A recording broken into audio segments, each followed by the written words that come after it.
देखिए साथियों, अभी जो बजट पेश किया गया है यहाँ पर अगर आपकी टोटल इनकम 12 लाख रुपए तक है तो किसी भी तरीके का टैक्स आपको पे नहीं करना पड़ेगा।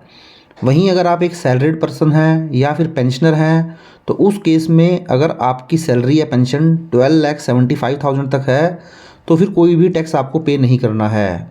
तो क्या हम ये मान सकते हैं कि अगर आपकी इनकम 12 लाख से ज़्यादा नहीं है तो आपको इनकम टैक्स की रिटर्न भी फाइल करना ज़रूरी नहीं है?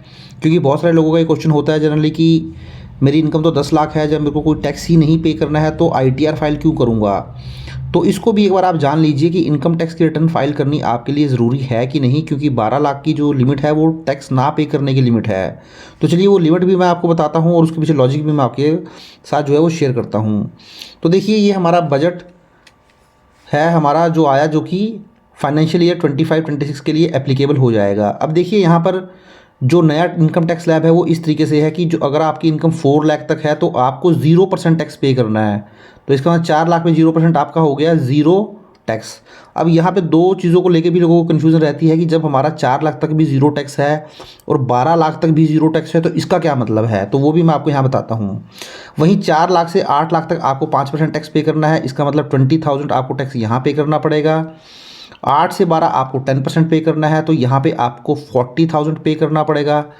अब देखिए क्या होता है कि आपका 12 लाख तक वैसे तो 60,000 का टैक्स बनता है, बट क्योंकि यहाँ पर आपको सेक्शन 87A की रिबेट मिल जाती है तो आपका जो 60,000 का टैक्स है वो ज़ीरो हो जाता है। तो इसका मतलब हम ये बोल सकते हैं कि जो आपका टैक्स पेबल था वो तो 60,000 था, बट क्योंकि आपको सेक्शन 87A की रिबेट मिल गई तो उस रिबेट मिलने की वजह से जो आपकी फाइनल टैक्स लायबिलिटी है वो नील हो गई या ज़ीरो हो गई। तो कहने का मतलब है टैक्स तो आपको लगा था 12 लाख रुपए तक, बट वो आपने पे इसलिए नहीं किया क्योंकि आपको सेक्शन 87A की रिबेट मिल गई। लेकिन जो ये 4 लाख रुपीज़ की लिमिट है, यहाँ आप देखें, यहाँ पर टैक्स ही आपका 0% लगा था। मीन्स आपका जो टैक्स लायबिलिटी थी वो यहाँ पर ही ज़ीरो थी, जिसको हम बोलते हैं बेसिक एग्जम्पशन लिमिट। तो जो 4 लाख रुपए है इसको हम बेसिक एग्जम्पशन लिमिट बोलते हैं। तो बेसिक एग्जम्पशन लिमिट का मतलब ये है कि यहाँ पर कोई भी टैक्स आपका नहीं लग रहा है। तो अब बात आती है आईटीआर फाइल करनी ज़रूरी कब हो जाती है। तो देखिए, आपकी इनकम इवन 12 लाख है, कोई टैक्स पे नहीं करना है, बट स्टिल आपको इनकम टैक्स की रिटर्न फाइल करनी पड़ेगी अगर आपकी इनकम इस बेसिक एग्जम्पशन लिमिट जो कि 4 लाख रुपीज़ है, इस 4 लाख रुपीज़ को क्रॉस कर जाती है। तो इसके लिए आपको ये देखना होता है, ग्रॉस टोटल इनकम यहाँ आपको देखनी होती है, ग्रॉस टोटल इनकम।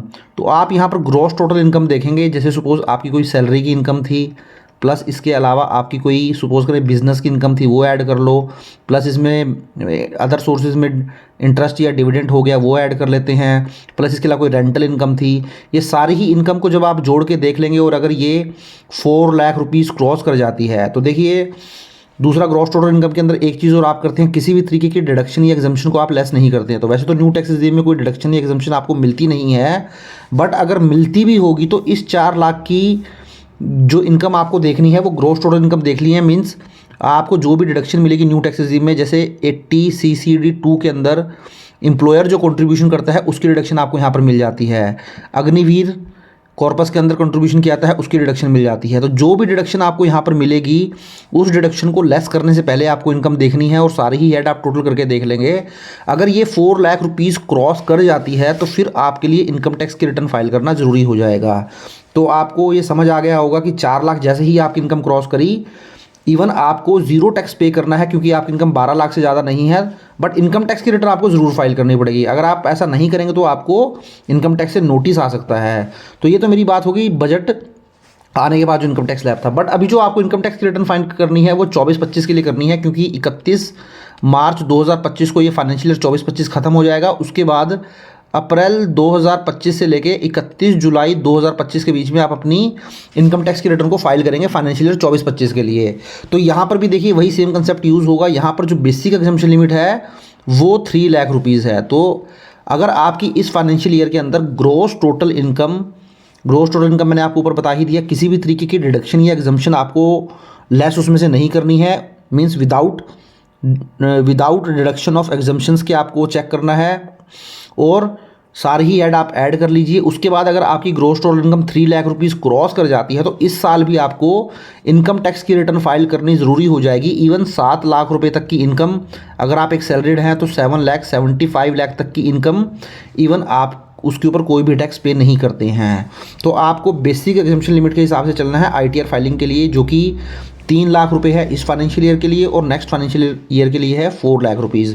तो 3 लाख और 4 लाख जैसे ही क्रॉस करेगा आपको इनकम टैक्स रिटर्न फाइल करना ज़रूरी हो जाएगा। इवन आपकी इनकम जो है 12 लाख या 7 लाख तक, 12 लाख या 7 लाख तक आपको कोई भी टैक्स पे नहीं करना है। तो आई होप साथियों ये वीडियो आपको अच्छा लगा होगा। इस वीडियो को ज़्यादा से ज़्यादा शेयर करें, और चैनल पर फर्स्ट टाइम विजिट किया है तो चैनल को भी ज़रूर सब्सक्राइब कर लें। Thank you very much, have a nice day, take care.